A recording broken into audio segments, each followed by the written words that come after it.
Hi everyone and welcome back to the channel.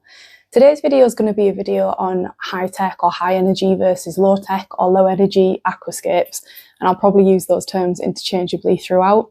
But this video is just for anybody who is maybe considering setting up an aquascape and not sure whether to go down the route of high tech or low tech. Or maybe you have a low tech tank and you want to either convert it to a high tech tank or just take what you've learned from low tech and create it into a high tech or high energy scape. So if that sounds like something you're interested in, stick around because we're going to go through what it means and the pros and cons, and just sort of like overall breakdown of what each one of those things means and what it perhaps means for you as an aquascaper or in terms of maintenance and things that you might encounter down the line. It's maybe more aimed at sort of like beginner or amateur scapers. So if that's not you, obviously skip this one. But then again, you might learn something. But the next few videos coming up on the channel, there's going to be 3 build videos coming up soon. And if you stick around to the end of the video, I will show you what those will be, or I'm thinking of them, like my ideas about them of what I think they're going to be. And I might also ask for some help in the comments or any suggestions. So yeah, if this sounds like your kind of thing, then yeah, stick around as we dive into the world of high tech or low tech aquariums. So the term high tech and low tech, or high energy and low energy, as you might hear them, what do they generally mean? So high tech or high energy generally is synonymous with using CO2. So you'll quite often hear the terms being thrown around, but generally a low energy tank doesn't use CO2 and a high energy tank does. But it doesn't necessarily stop there. So a high tech tank, kind of like this one behind me, although I would kind of call this medium tech, and we'll have a little rundown of this later. But it can also mean including like a high-end lighting system, something that uses RGBs rather than just white lights. A filtration system that generally does a 10 times, if not more, turnover, and these are usually external canister filters. I'm using the Aquascaping Biomaster Thermo on this tank. CO2, as I've mentioned, but then other things that you could also consider as being part of a high energy or high tech tank is something like auto dosing machines. Now, I don't use those. To be honest, dosing isn't something that I'm like that hyper focused on. You kind of just, give it a pump of an all-in-one and hope for the best. But yeah, you can use auto dosing machines, and you can get things that almost essentially automate your parameters. So things where it'll measure your pH level, and if the pH drops to a certain level, so you get the pH drop after your CO2 comes on, it'll just stop the CO2 or it'll start the CO2. So you get this like really perfectly balanced water parameter, which are probably, I would imagine, more for keeping certain types of fish, but obviously it will help and accelerate plant growth. Generally speaking, high tech tanks or high energy tanks, you can kind of see why they're called high tech, because the tech is of a higher standard. There's just a lot of technology. Or the term high energy is because the plants are literally using more energy, they're growing at a faster rate, so therefore more energy is being sort of like produced, used and consumed. Used and consumed are the same thing. But yeah, generally speaking, they have more technology in order to grow plants, especially the more difficult plants. Using this equipment kind of ensures that, one, they're going to grow faster, they're going to grow healthy, and they're going to have access to all the nutrients, lighting and CO2 that they need. So that, in a sort of nutshell, is what high tech or high energy means. I've maybe reduced that massively, but it kind of gives you an idea. But I would say the biggest thing is CO2. That essentially makes the difference of whether or not it's high tech or low tech. So moving on to low tech, or we'll even touch on a no tech tank as well. But generally they use kind of more budget friendly equipment that's generally easier to set up, generally easier to understand, and obviously the biggest thing is no CO2. Probably a more basic lighting. That's not to say that you can't use a sort of WRGB light on them. So on I have 5 tanks. This is the only one that runs CO2. This is the only high energy tank. The rest are all low to medium tech. So the lights that I use are the ONF Nanos, which are technically a white light. As this, you can actually see, this is one of the Twin Star series, but not a high-end one, but you can actually see the red, green and blue as well as the white lights in there. So yeah, generally a more basic lighting, or sort of basic to medium lighting. Filtration may be like, it may be filtered or it may be filterless, but generally on like your low tech tanks, you maybe might find that you use an internal filter perhaps. Again, I use an external canister filter because I don't like the equipment in the tank, so you might consider it a bit more in the category of high tech. But yeah, or you could go filterless, in which case you're just basically letting the plants do the work, but in order to do that, and in order to kind of succeed in a low tech filterless tank, you do need to really have a considered plant choice, or you need to plant really heavily, use a lot of floating plants, or you go down the route of not using aqua soil and just using mainly epiphyte plants, and then just every now and again dosing the water column, just to give those nutrients that the plants need. But they are a slower growing plant, so it's not something that you would need to do as often. So there are a few ways that you can kind of get around the low tech, no tech aquascape.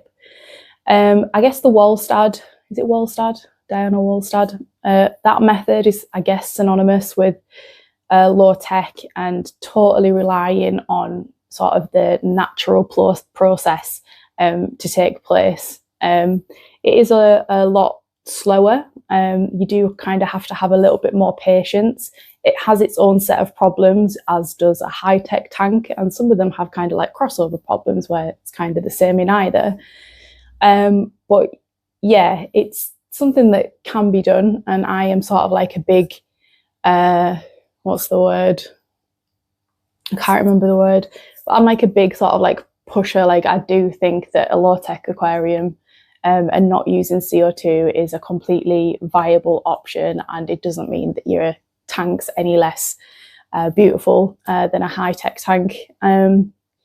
So yeah, I think that kind of covers the basics of what is the difference between high energy and low energy tanks. So I guess now we'll move on to like the pros and cons of either of those. Oh, refreshing, boiling. Right, so the pros of a high-tech tank is you've probably got more precise control over your parameters. It can be a little bit more customized. So what I mean by that is that the lights are generally customizable. You can dim them, you can have sort of ramp up, ramp down features. So for example, this has got like a little, it was an additional unit that you had to buy for it, but it allows you to set the times in which it comes on. It ramps up slowly, so it's not just like bang on and the fish don't like shit themselves and jump out of the tank. So it's a bit more gentle, and then it runs at like 70%. Obviously you can run it up to 100%, but it gives me algae problems, so we're running at 70%. So yeah, you've got a bit more customization over your lighting. Obviously, as I mentioned earlier, you've got things like auto dosing, so they can be calibrated so that plants are literally getting what they need when they need it. And you can obviously use the specific fertilizers that you want to be injected into your tank.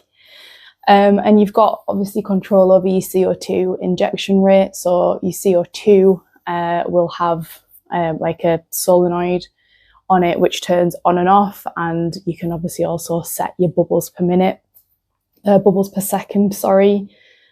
Which people, that's a question that people, I used to do this in the beginning, where I would just ask somebody who had a high-tech tank, or how many bubbles do you put in a second? And I think as a beginner, that's something that you can quite easily get caught up on, because I thought there was like a set size, or a set size tank had a set size or set amount of bubbles that you were supposed to inject, and I was never sure of what to do and if there was an answer to that question. And there isn't. It's completely dependent upon your tank, the flow, the background levels of CO2 and oxygen and things in the water that comes out of your tap, the surface agitation, because obviously that causes things to gas off. So it's a very sort of personal, it's a personal thing, is your CO2 rate, but it's very like personalized to your tank. So there's not like a one size fits all answer for that question. So my advice would be just start with, like, depending on the size of your tank, like this is 60 centimeters. So for me, it was like start at 2 bubbles per second and use a drop checker, which is absolutely key to especially in the beginning. And obviously just make sure that by the time that your CO2 is kicked in, that drop checker is a nice lime green. And obviously if it isn't, just bump it up and just keep going. Like, some people could have a tank that's 60 centimeters and inject 2 bubbles per second. I think mine's on about 4 or 5, but I've got a surface skimmer that obviously agitates the water. So it's different for everybody. So that's a little side note, but it's also a little tip. So where were we? Number 2, another pro of high-tech aquariums is you've obviously got the increased growth potential. So the use of highlighting, the use of CO2, the use of auto doses, it just provides like optimal conditions for the most robust and healthy, lush, vibrant, dense plant growth. Which is why people obviously push CO2. You're going to get the best out of your plants. And it all happens a lot quicker as well. So yeah, I would say they're the 2 biggest pros, sorry. Cons, obviously increased maintenance is probably, for me, alongside cost, one of the biggest cons. So because everything does happen so fast, it means that you're constantly trimming plants more often, which when you've got multiple tanks and you're trying to fit that into life, that's hard, which is why I only have 1 high-tech tank. Cost, obviously, when you factor in your CO2, big filter, decent light, it's expensive. And it's definitely a luxury to have a high-tech tank. So yeah, cost is a big one, and obviously like your consumables, so your fertilizers costs money, like root tabs or CO2 refills, like they're all ongoing costs that just keep going. So that's obviously something to bear in mind. And I would say the last con is like the knowledge barrier. I think it requires a bit more research and a bit more just knowledge, and I'm still learning. Like, I wouldn't even say that I'm like my comfort zone is low tech.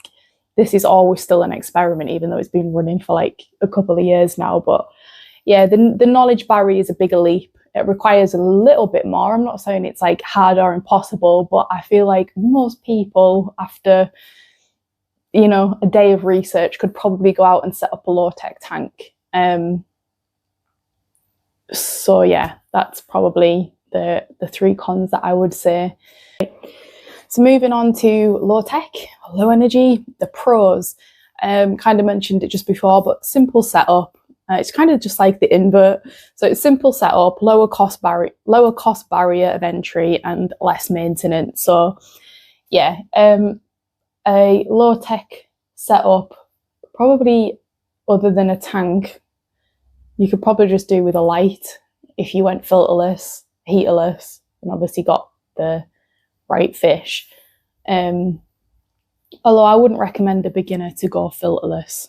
I would definitely say just until you've built up the knowledge of how a low-tech tank works, I would say only then go no-tech, because you've still got to understand how all the processes work. As an example of a filterless aquarium, this is a filterless aquarium. However, I didn't start it filterless. It did have one, and it wasn't until the plant mass was kind of grown and established, and I also have planted an Echinodorus, which are kind of renowned for taking up excess nutrients. So that in terms of algae, that's helpful, not necessarily in terms of sort of like water parameters and health, but this tank has got a very established beneficial bacteria colony. Even just using lava rock alone can really help that. And it's got like a decent thick layer of substrate, which again helps in colonising beneficial bacteria, and also the use of floating plants paired with maintenance once a week. It helps create this kind of stable ecosystem, which means that I don't have to use a filter. But as mentioned, I did start with one, so that's always something that you can do, is eventually make it filterless. And the fish are all in good health. Don't think we've had any losses. So yeah, that's kind of a good indicator of things. So that's sort of like my lowest, well, it's not, I've got a bowl aquarium which literally just uses a light, but as far as this room goes, that's sort of like the lowest tech tank, if you like. It's literally just a heater and a light and a good maintenance routine. And again, this is just set up the same as the other ones. Same light, same filter. So yeah. The beginning, it was everything would require me to use a water kit. I'd like have to constantly check my parameters. I didn't really understand how fish or how plants reacted to certain things. Whereas now, and I'm not saying all the time, but now just with experience in time, I can kind of see how the plants look or how the fish are behaving and know something's not quite right, which then might be like, right, okay, now I need to get the water the testing kit out, or yeah, I definitely need to do a water change, or something's off with the CO2, or there's not enough nitrogen in the tank. And that's just something that kind of takes time to sort of learn.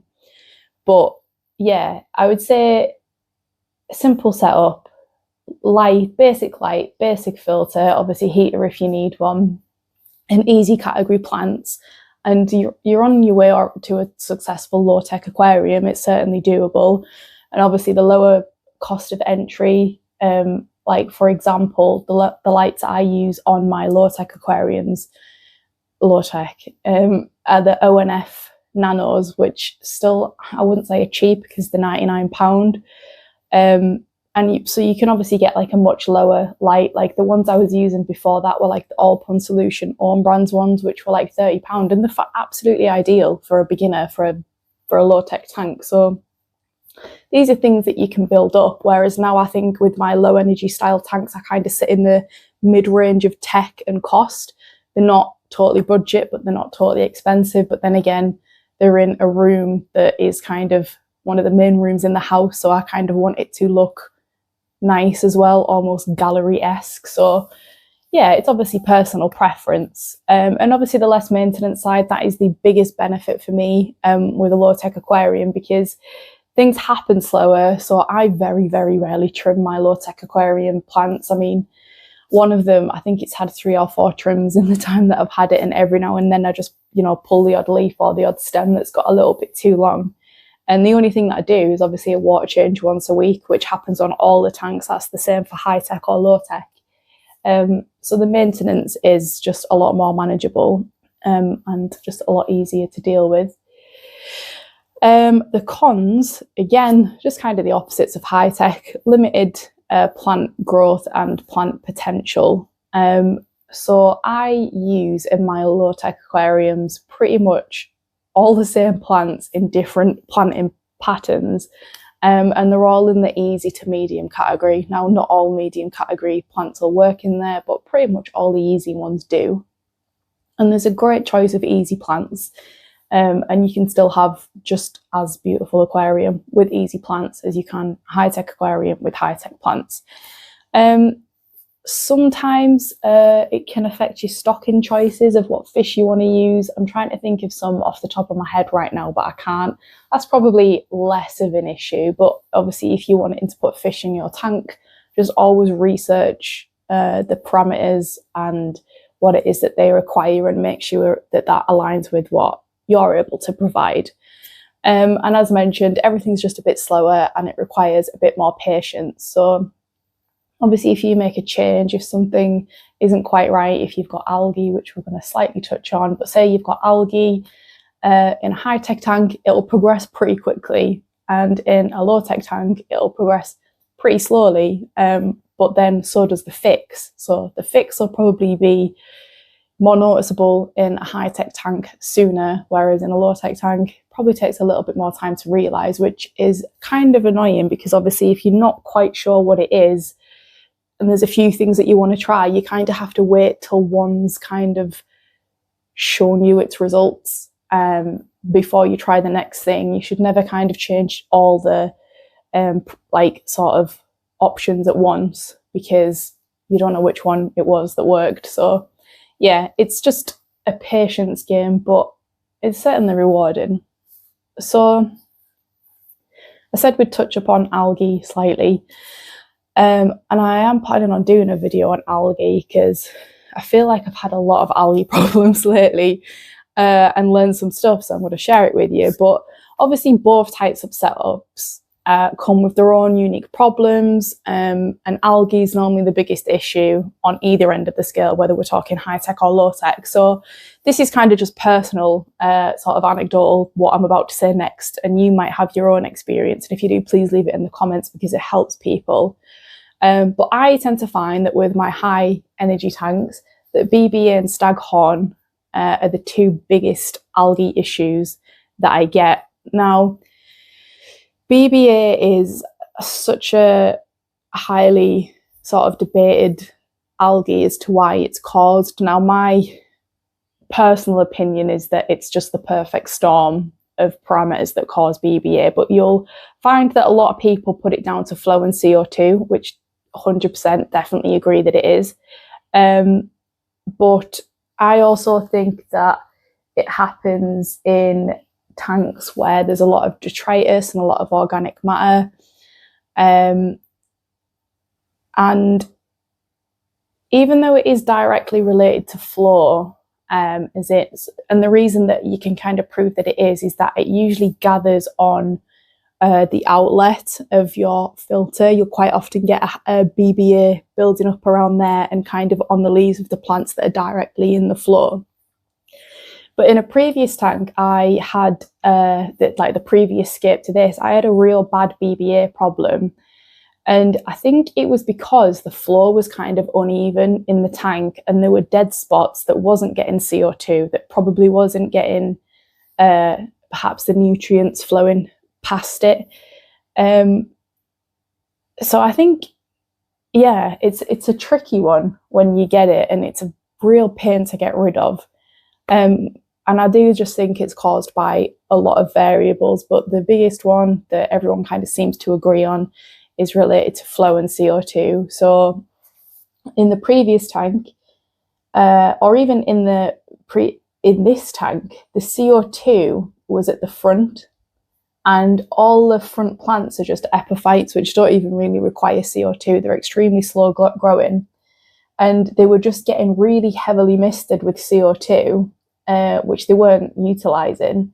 And I just got BBA all over the leaves, and the plants that actually need the CO2, which are the stems in the back, which have been cut at the minute so you can't see them, they just weren't getting any. So they had this really stunted growth, and the front was just covered in BBA. So I changed to, this is the Aquarium NeoFlow, and it has a CO2 like diffuser built into the outlet.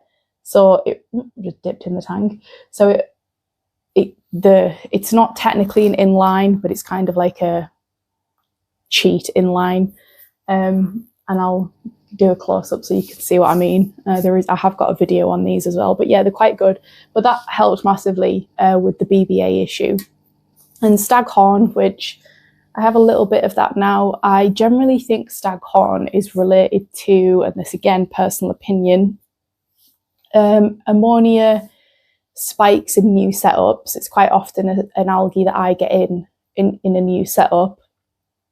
And again, tanks where the maintenance perhaps isn't as on point as it should be. So that's why I kind of tend to do a water change once a week and really sort of use a turkey baster to just make sure I'm getting all that detritus up. So again, these are just personal sort of experiences and what I tend to find with my tanks. You may have different ones, and that's fine. As I say, leave it in the comments. And with low tech, again, staghorn is another one. And I think that, again, because of the ammonia from the soil, if you're using soil and the plants are growing slower, it's taken them longer to take up, well, they don't necessarily take up ammonia, they take up nitrogen, but obviously it's got to convert.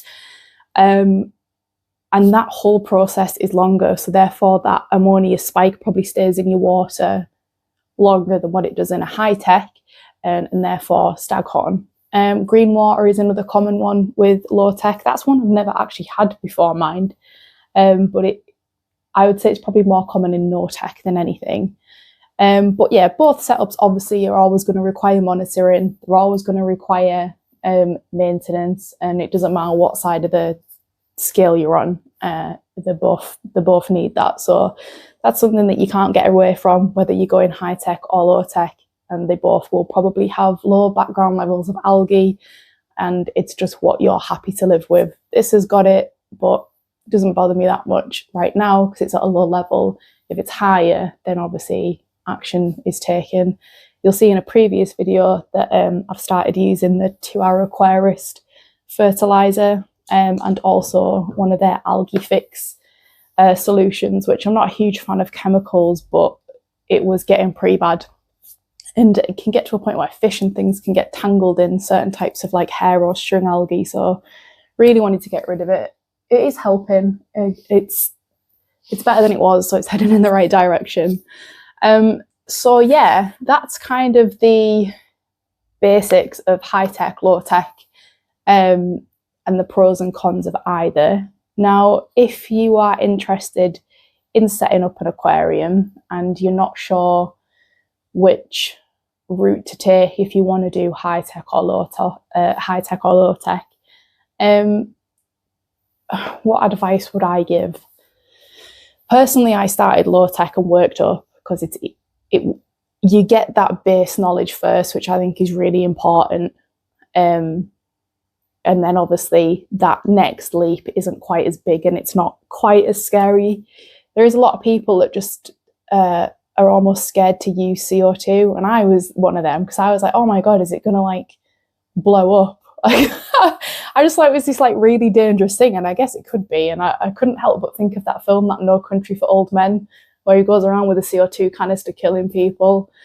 Anyway, so it can be scary, but it really isn't. And I've not managed to like blow anything up, and I'm really accident prone. So if I can do it, you can do it. But if you really do just want to jump into the world of high tech and you've got the budget for it, then obviously I would say get quality stuff, because it definitely makes the difference. And just do the research and just take it slow, and don't be disheartened if things don't go to plan straight away. Because if you, for example, what I did is I had a low-tech tank and I wanted to change it to high-tech. So if that's something that you were like interested in doing, it was just a case of, well, I changed the light, got something a little bit better. That's how I ended up with the Twin Star. And then I hooked up the CO2, and I just, over a couple of days, just monitored the CO2 injection till I kind of got it right. I did get some algae issues, but then again, that's kind of to be expected. Plants, I don't know how to word it because I'm probably saying it wrong, but plants essentially change the cells, the way that the cells are, I don't know, like they almost change the structure depending on the water conditions. So if you shock a plant with something that it's not used to, or you take away something from a plant that it's used to having, it'll melt or it'll stunt for a while, which gives algae this sort of greater chance of winning. So whenever you do make a change like that, you have got to expect that there might be like sort of like a counter effect to it. But again, just patience. And if you wanted to take a high-tech tank, so if I wanted to take the CO2 out of this and revert it to something more low energy, again, don't just take it out and just, I've never actually done this before. This is just me kind of spitballing what I think you would do, but it makes sense. I wouldn't just take the CO2 out straight away. I would dial the CO2 down a little bit over the course of a couple of weeks, and with that reduce the lighting as well. So that's kind of happening in tandem. And yeah, eventually just till it gets to the point where it's your CO2 drop checker's not even registering, then like remove it, keep up with water changes. You probably have to reduce your fertilizer as well, because your plants are going to stop growing as fast, therefore they don't need to take up as many nutrients, and it's obviously less nutrients for algae. But again, you're probably going to get an algae problem or some plant melt or some die off. And again, it's just one of those things that It's just going to take a little bit of patience and time, but you can do it. You can change a low tech to a high tech, and you can change a high tech to a low tech. It's certainly not impossible. There's just expect some stuff to happen. So yeah, I think that's kind of like the basics of it. If anyone has any questions, please leave it in the comments and I will do my best to answer, because I'm sure I've probably missed some things off. But yeah, for those of you who have stuck around, thank you. The next 3 videos coming up on the channel will be build videos. There might be something in between each one, but there is 3 build videos coming up. I'm not sure what order they're going to be in quite yet.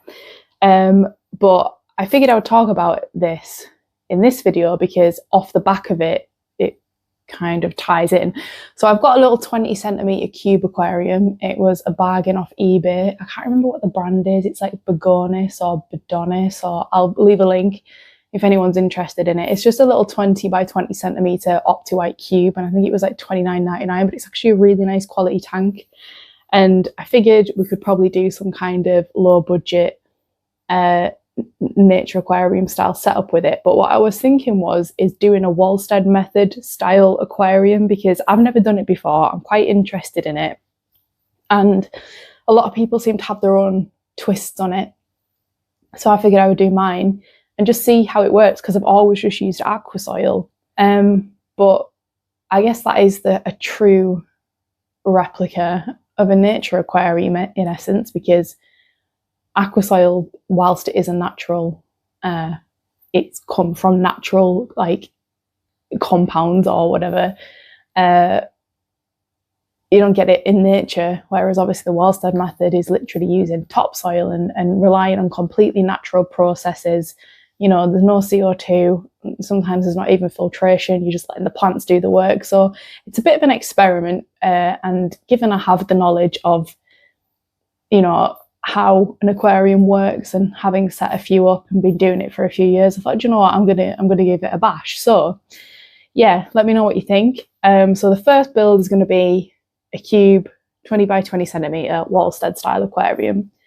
The second one, I have found a nice little bowl thing, which I'm going to do like a pond style aquarium. I'm going to attempt immersed growth again, because it's annoying me that I can't do it and I really want it to succeed. So I've got this nice little bowl I got from Wilco's, which I'm gutted is closing down, because I used to get all like the cool jars and stuff for terrariums and stuff from that shop.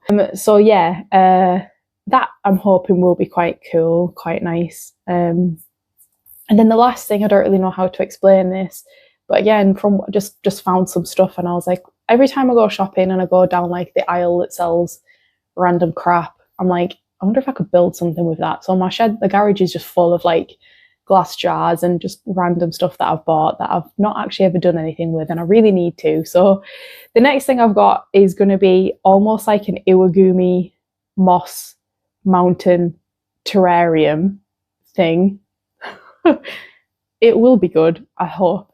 Bear with me. It's in like a planter tray, so it's not going to be in like a tank or anything. It's almost going to be like ornamental, and we'll try and sort of make it self-sustaining, self-watering. I've got some ideas of how to make that work. So I don't know if I've sold that to you very well, but if you're interested in a Wallstead style tank, in a pond tank, or in a Iwagumi moss terrarium / home ornament thing, please stick around or subscribe, because they will be coming. And yeah, thank you so much for watching.